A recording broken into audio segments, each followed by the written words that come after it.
இரண்டாவது மேடையில் பேசியிருக்காரு. அடுத்தது அரசியலுடைய நகர்வுகளை எப்படி கொண்டு போக போறாருன்னு யாருக்கும் தெரியாது.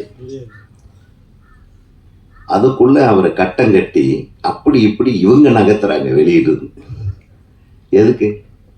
நல்லா வரட்டும், அவர் ஒரு மாற்றத்தை கொண்டு வரட்டும். இதில் என்ன இருக்கு?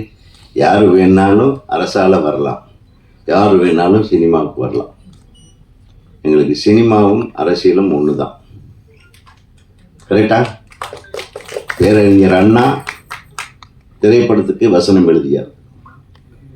கலைஞர் அவர்கள் திரைப்படத்துறையிலே வசனம் எழுதினார், தயாரிப்பாளராக இருந்தார். புரட்சி தலைவர் உங்களுக்கு தெரியவே தெரியாது, சினிமா உலகையே ஆண்டவர்.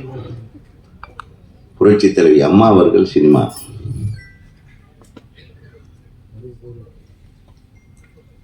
இன்றைய முதல்வர் சினிமா துறையிலிருந்து வந்தார்.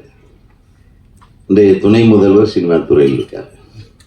ஸோ சினிமா துறையிலிருந்து தாங்க நம்ம தமிழ்நாட்டுக்கு முதல்வர்கள் உருவாகிறார்கள். இதில் எந்த விதத்திலையும் சந்தேகம் இல்லை. வரட்டுமே, உருவாகட்டுமே. அது என்ன, வர்றதுக்கு முன்னாடியே 1008 பிரச்சனை பண்ணி ஒருத்தர் குழப்புறதுக்குன்னே எல்லாம் ரெடியாக இருக்கிறாங்க. எப்படி ஒரு சினிமா ரிலீஸ் ஆகி ஃபஸ்ட்டு ஷோவிலேயே எல்லாத்துக்கும் குழப்புறாங்களே, அந்த மாதிரி இதையும் குழப்ப நினைக்காதீங்க.